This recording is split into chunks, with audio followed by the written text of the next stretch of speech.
First Shreya ఏంటి అని తర్వాత చాలామంది అండి.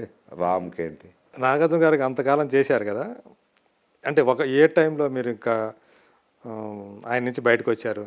అంటే బయటకు వచ్చారు అనుకోవచ్చా, లేకపోతే ఇంకా బయటికి వచ్చాను అనుకున్నాం కాదండి. అది ఒక చిన్న మిస్లీడ్ అయిందండి. అది మా మదర్కి ఒక చెప్పాను ఆల్రెడీ, మొన్న కూడా ప్రభు దీంట్లో దాంట్లోనూ. ఆవిడ ఏజ్ ఎక్కువైపోయి మనస్థిమితం ఉండేది కాదు మా మదర్కి, అమ్మకి. సో అమ్మ నా దగ్గరే ఉండేది. సో ఆవిడకి ఏం చేయాలని నేను ఒకసారి తలుపులో బయటకు వచ్చేసి చాలా విపత్సం చేస్తున్నప్పుడు ఇట్లా ఉండేది కాదు నాకు. కొద్దిగా మదర్ డిస్టర్బెన్స్గా ఉండేది. అక్కడేమో ఆయన మీద ఏం జరుగుద్దో ఏమి ఏక కూడా వాళ్ళని ఇచ్చేవాడు కాదు, అంత పర్ఫెక్ట్గా చూసుకునేవాడు. సో ఏంటంటే అటు ఇటుగా నాకు ఏదో డిస్టర్బ్ అయ్యాను బాగా. అది నాకు ఎందుకు డిస్టర్బ్ అయింది తెలియదు. అంటే రెండు మేనేజ్ చేయడం కష్టం అయిపోయింది ఇంట్లోనూ. ఇప్పుడు అలాంటి టైంలో నేను షిరిడి సాయిబాబాకి బాదామి వెళ్ళాం. బాదామి వెళ్ళినప్పుడు రాత్రి ఒక 10 ఇప్పుడు ఫోన్ వచ్చింది, ఇట్లా అమ్మ చాలా సీరియస్ చేస్తుంది అది ఇది. ఈయన లేచి చెప్పడానికి లేదు అంటే దానికి మనం ఎలా ఉంటాం, మా 8:30 దాటిందో తెలుసు కదా. సరే కారు వేసుకుని ఆయన చెప్పకుండా వచ్చేసా, అమ్మ కోసం బాదామి నుంచి హైదరాబాద్కి వచ్చేసారు. వచ్చిన తర్వాత ఇక్కడ ఇదంతా చూసుకుంటా చేస్తూ ఉంటే అక్కడ ఆయనకి మిస్లీడ్ వచ్చింది, చెప్పకుండా వెళ్ళిపోయాడు. రాత్రిపూట ఏమైనా అయితే ఎవరు రెస్పాన్సిబిలిటీ, ఆయన మా పాయింట్ ఆఫ్ వ్యూ ఆయన ఆలోచించాడు. ఆ గ్యాప్ కలవలేకపోయాను నేను ఇంకా ఆయనతో. అంత ర్యాంప్ మీరు అప్పుడు చెప్పబెట్టుకుంటూ వచ్చినప్పుడు మరి ఆయన ఎవరు చూసుకున్నారు? అది నా తప్పుగా మా ఇంకో కుర్రోడు ఉన్నట్టు పెట్టే వచ్చాను. బట్ అది మనం చేసిన తప్పుని ఆయనతో ఆ ర్యాంప్ మెయింటైన్ చేయలేకపోయాను. కమ్యూనికేషన్ గ్యాప్ వచ్చింది. చేసిన తప్పు అని నాకు తెలుసు. అది నాకు ఉన్న సెంటిమెంట్ ఏంటంటే, సెంటిమెంట్ కూడా కాదు, నాకు ఏదన్నా ఇప్పుడు మనిషి చూస్తే చాలా రఫ్గా ఇట్లా ఉన్నాను అనుకుంటారు, కానీ చాలా సున్నితమైన ఇది. ఒక వ్యక్తితో కలవాలి అనుకున్నప్పుడు ఆ వ్యక్తికి నాకు పర్ఫెక్ట్ ఇది ఉంటేనే కలవగలుగుతాను. ఏమాత్రం తేడా వచ్చినా అటు ఇటు కలవలేను నేను, అంటే ఫ్రీగా ఉండలేను. అది భయం మరి న్యాచురల్గా నాకు అలా వచ్చేసి. సో ఆ గ్యాప్ మెయింటైన్ అయినప్పటికీ ఇవ్వలేకపోయా.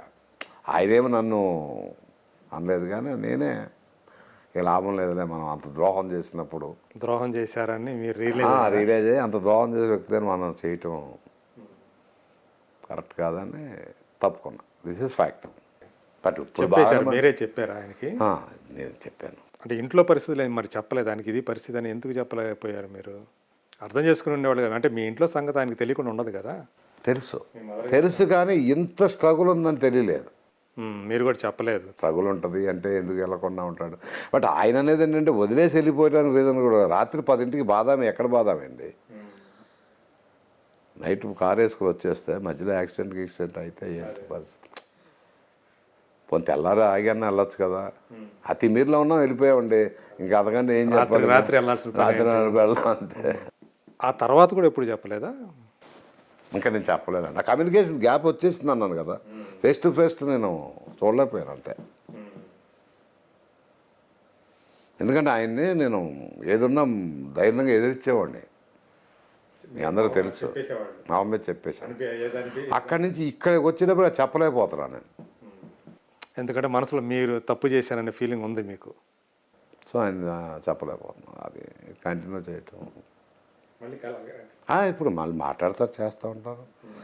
మన మదవేం వస్తుంది చేస్తున్నప్పుడు కూడా ఇల్లు అడిగాను, సినిమా చేస్తున్నాను, జాగ్రత్త కొడుకు, బిజినెస్ చూసుకోయాను అన్నీ నా అన్నిటికీ వస్తారు. బాబు వచ్చాడు, చైతన్య బాబు బడమాలికి వచ్చాడు, ఓపెనింగ్ చోటమాలికి వస్తాడు. ఇప్పటికీ అదేం ఉండదండి వాళ్ళకి, అదేం ఉండదు. సో నాగార్జున గారితో కలిసి పనిచేసినప్పుడు మీరు గమనించినటువంటి ఆయన అంటే ఆయన మంచితనం ఏంటి అసలు? అంత నా వాడు అనుకుంటే ఎంత దూరం వెళ్తాడు, అదే మంచితనం. అది డబ్బు అవ్వచ్చు, ఏదన్నా అవ్వచ్చు. వాడు నా మనిషి అనుకుంటే ఆ మనిషి గురించి ఎంత దూరం వెళ్తాడు. మీరు నాగేశ్వరరావుని చూశారు, నాగార్జున గారిని చూశారు, వాళ్ళ పిల్లల్ని చూశారు, 3 తరాల హీరోలకి మీరు మేకప్ వేశారు. సో నాగార్జున గారి నుంచి నాగేశ్వరరావు గారి నుంచి నాగార్జున గారికి వచ్చినటువంటి మంచి గుణం ఏదైనా ఉందా అట్లా? నాగేశ్వర గారి దగ్గర ఉన్న గుణం అన్నీ నాగార్జున గారికి వచ్చినాయి అంటే వెంకట గారికి లేవని చెప్పమంటారు నాకు. నేను వెంకట గారి గురించి అసలు ఆ టాపిక్ తీసుకురాలేదుగా. ఇప్పుడు ఎవరి మెంటాలిటీ వాళ్ళే. ఇప్పుడు కొన్ని ఒకళ్ళు డిఫరెన్సెస్ ఏమైనా ఉన్నాయి ఇద్దరికి? ఏముండవండి అసలు, ఫ్యామిలీలో ఏముండవండి. సండే వచ్చిందంటే శుభ్రంగా అందరు ఫ్యామిలీ వెళ్తారు, కూర్చుంటారు, మాట్లాడతారు, వాళ్ళంతా ఫ్యామిలీ భోజనం చేస్తారు. ఆడపిల్లలైనా మగపిల్లలైనా డిఫరెన్స్ ఏముండవు. అట్లాగే వాళ్ళు కూడా డిఫరెన్స్ చూపించరు. అంటే నేను ఏదంటే ఏఎన్ఆర్ గారిలో ఇది లేదు, ఇది ఈయనలో ఉంది నాగార్జునలో ఏఎన్ఆర్ అనిపించింది. గారిలో ఉన్నాయి, అన్నీ ఉన్నాయండి నాగార్జున గారు. అలాగే వచ్చినాయి అలాగే అంటారా? వచ్చినాయి. ఉమ్. ఫాదర్ దగ్గర నుంచి ఏమన్నాయో ఆ కొడుకు కూడా పుంజు పరుచుకున్నాడు. అదే నాగేశ్వర గారు చూడరు చేయరు అని ఎవరు లేరు. నాగేశ్వర గారు కూడా డ్రైవర్లు కానీ వాళ్ళకి కానీ వీళ్ళకి కానీ బ్రహ్మాండం చూశారు. తెలియదు ఆయనది. అప్పుడంటే ఈ చేత్తో ఇస్తే ఫోటోలు లేవు, పేపర్లో ఏమీ లేవు, ఎవరికి చెప్పినా ఏం లేదు. ఆయన చేయకుండా ఎలా ఉంటారు? కాకపోతే ఏంటంటే స్టూడియోలు అంటే కొంచెం ఆన్లైన్లో అదిలిస్తూ ఇట్లా అది కనపడుతుంటారు కామనే కదా. కదండి. ఇప్పుడు అదిలిస్తూ అంటే ఏం ఏం అదిలిస్తుంది? ఎవడన్నా యజమాని ఎవడే అదిలించకుండా ఎలా ఉంటాడు? అవును. కాదు, ఆయన ఏంటంటే చాలా ఎక్కడైనా వస్తువు ఒక జరిగినట్టు కనిపించినా అవునండి. తేడా వచ్చినామని అంటే తేడా వస్తే అమ్మటే ఆయన అడుగుతాడు. అది తప్పేం కాదు కదా. ఇప్పుడు నాగార్జున గారి దగ్గర కూడా ఏదైనా తేడా వస్తే అట్లాగే అడుగుతాడు ఆయన. ఏదైనా తేడా వస్తే ఎవరైనా అడుగుతారు కదండి. వాళ్ళిద్దరు అన్నదమ్ముల అనుబంధం ఎలా ఎలా ఉండేది? వెంకట్ గాను ఇప్పటికీ బాగుంటారు. అదే వాళ్ళు అంటే అసలు ఏమి ఉండదండి, ఫ్యామిలీ చక్కగా ఉంటారు వాళ్ళంతా. యాక్చువల్గా ఆదిత్య కూడా వస్తాడేమో అని అనుకున్నారు. బాగుంటాడు కదా అబ్బాయి. బాగుంటాడు కానీ అతను రేసెస్ అవి ఇవి అలవాటు కదా. ఒకళ్ళకి ఇంట్రెస్ట్ ఉండదు, ఒకళ్ళు ఇంట్రెస్ట్ ఉండదు. మొన్న ఏదో ఇంటర్వ్యూలో చూశాను, చేయమని అడిగినా కూడా చేయను అన్నాడు అంట కదా ఆదిత్య. అవును. సో మీకైతే మనసులో ఉందా నాగార్జున గారి నుంచి ఇలా అలా వచ్చేయటం అనేది? ఉందే కాబట్టి చెప్తున్నాను కదా. ఇప్పుడు మీ దగ్గర నేను పని చేయలేక వెళ్ళిపోయాను అంటే దాని అర్థం అదే కదా. This is my fact, my తప్పదు. పంచాక్షరి మీరు ప్రొడ్యూస్ చేస్తామని అన్నప్పుడు ఆయన మీకు ఏమీ సలహా ఇచ్చారు అప్పుడు? నేను ఒక సినిమా సందర్భంలో ఒక కథ చేసుకొని డైరెక్షన్ చేద్దామని అని కూడా నేను ఆయనతో మాట్లాడా. అప్పుడే అప్పుడే డైరెక్టర్ అవుదాం అనుకున్నా. మన టైంలో చెప్పా ఆయనకి. చెప్పినప్పుడు తెక్కి పిలిచి, నీకున్న మెంటాలిటీకి డైరెక్టర్గా పనికిరావు, చేయకపోతే వాళ్ళు తిడతావు, వాళ్ళు వెళ్ళిపోతారు, అవన్నీ జరిగే పని కాదు. సెట్లో పని అంతా చేస్తాను కదా, A to Z తెలుసు కదా నీకు, కింద ఫ్లోర్ దగ్గర నుంచి పైదాకా. ప్రొడ్యూసర్గా సెటిల్ అయితే ఆ బడ్జెట్ని కంట్రోల్ చేసి నువ్వు బాగా ప్రొడ్యూసర్గా సక్సెస్ అవుతావు.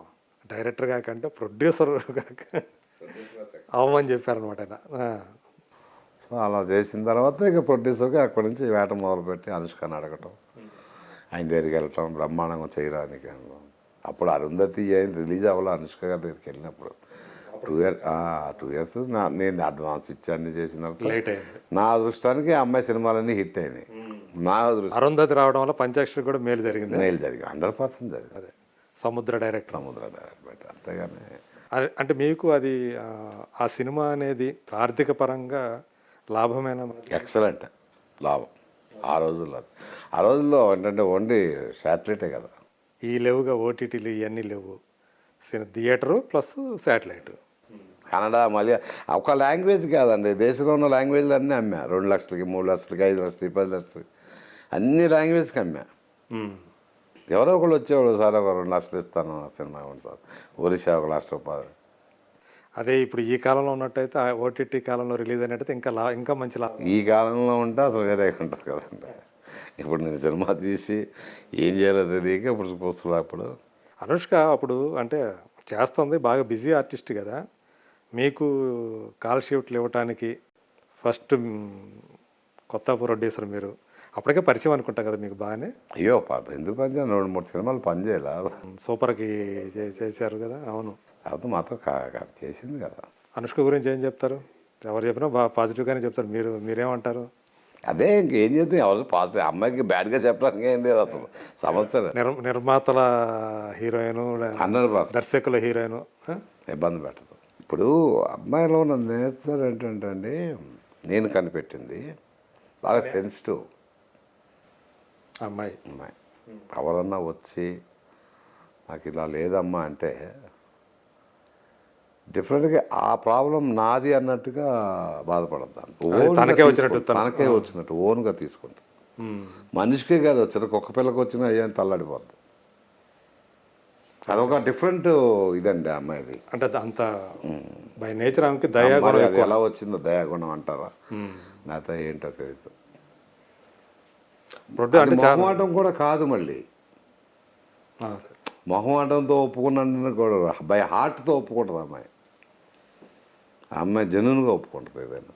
అదే అన్నీ మంచిగానండి ఆ అమ్మాయి. ఎక్కడ ఇబ్బంది, ఏ విషయంలోనూ ఇబ్బంది పెట్టదు. సమస్యలు నాకే కాదు ఏ ప్రొడ్యూసర్ని ఇబ్బంది పెట్టదు అమ్మ. నాకు తెలిసి ఎన్లా డబ్బులు ఇవ్వకపోయినా కానీ పెద్దగా అంటే ఎక్కువ డబ్బులు ఇవ్వకపోయినా అంటే నాకు తెలియదు ఇచ్చేవాళ్ళు ఉన్నారా ఎవరు ఉన్నారా, అమ్మాయి ఏమంటుంది. మీరు మొత్తం ఇచ్చేసారా? నేను ఇచ్చేసానండి. అంటే నేను మాట్లాడుకుంది ఒక రేటు, ఆ టైంలో సినిమా బాగా ప్రాఫిట్ రావడం వల్ల ఇంకొక రేటు కూడా ఇచ్చాను అమ్మాయి. అవునా? 100%. సో మాట్లాడిన దానికి మించి ఇచ్చారు. ఇచ్చాను. తీసుకుందా? వద్దంది అసలు నేను ఇచ్చిందే ఎంతో తక్కువ ఇచ్చానండి. 5% 10% ఇచ్చా. సినిమా వరకు మళ్ళీ అడగలని అన్నాం. సినిమా అంతా అయిపోయి నాకు లాభం వచ్చినప్పుడు అప్పుడు ఆయన తీసుకెళ్ళొస్తే ఎందుకు బొమ్మి చేస్తావు, బొమ్మి అంటారు నన్ను. ఎందుకు బొమ్మి అంటే లేదు లాభం రాకపోతే ఇవ్వలేదంటే అర్థం ఉంటుంది, కానీ లాభం వచ్చి కూడా ఆ అమ్మాయి వల్ల మనం లాభం పొంది నేను అట్లా ఆలోచించను మూర్తి గారు. ఎందుకంటే మనకు సహాయం చేస్తున్నాడు ఎప్పుడు మనం సహాయం చేయాలి లైఫ్లో. ఆ కృతజ్ఞత మనం అట్టు పెట్టుకోవాలి. మీరు నాకు సహాయం చేశారంటే దాన్ని ఎప్పటికైనా ఆ కృతజ్ఞత మనలో పెట్టుకొని మనం ఎప్పటికైనా సహాయం చేసేటట్టుగానే ఉండాలి తప్ప ఆ టైంలో లిమిటెడ్ అయిపోయి వెళ్ళిపోవటం అనేది నాకు నచ్చని విషయం.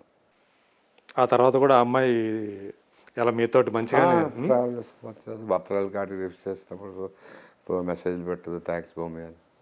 అంటే మీరు ఎంతో మందిని చూసుంటారు కదా, ఆర్టిస్టుని, హీరోయిన్ని. ఈ అమ్మాయి అయితే సంథింగ్ స్పెషల్ అని అనిపించేదా? 200% సంథింగ్ స్పెషల్ కదా. అమ్మాయి స్పెషల్ ఇండస్ట్రీకి. హీరోయిన్లోనే స్పెషల్. ఎంతమంది హీరోయిన్ అనుకున్నా నాకేం బాధ లేదు, కానీ అసలు ఇలాంటి అమ్మాయి అలాంటి హీరోయిన్ దొరకదు. ఇంకో 10 ఏళ్ళైనా దొరకదు, అది కూడా చెప్తాను. అనుష్క లాంటి అమ్మాయి ఇంకో 10 ఏళ్ళైనా దొరకదు. అంటే మంచితనం కానీ అన్నిట్లో, అన్ని క్వాలిటీలో, డ్యాన్స్లో కానీ, మాట్లాడుతున్న పద్ధతి కానీ, ప్రొడ్యూసర్స్ కానీ, ఆర్టిస్టులు కానీ, టెక్నీషియన్స్ కానీ, పర్ఫార్మెన్స్లో కానీ. అంత మంచితనం చాలామంది సినిమా ఫీల్డ్లో దాన్ని మిస్యూజ్ చేసేవాళ్ళు ఎక్కువ మంది ఉంటారు. మామూలుగా మంచి వాళ్ళు ఎవరైనా కనపడితే మామూలుగానే అలా అమ్మాయి మీకు తెలిసిన గమ్మతేనండి. అమ్మాయి మా అమ్మాయి ఒక దీనికి అమ్మాయితో మిస్లీడ్ చేయలేరు. అమ్మాయి అంత పర్ఫెక్ట్గా ఉంటుంది. ఓకే. అమ్మాయి మనిషిని అలా చూడంగానే వాడు క్యారెక్టర్ ఏంటని చెప్పుద్ది, గ్రహించేస్తుంది. అంత పిచ్చిది కాదు ఆ అమ్మాయి. ఓకే. సో ఇంకో పక్క ఈ రకమైన ఇది కూడా ఉంది, క్యారెక్టరేషన్ గ్యారంటీ కనిపెడుతుంది.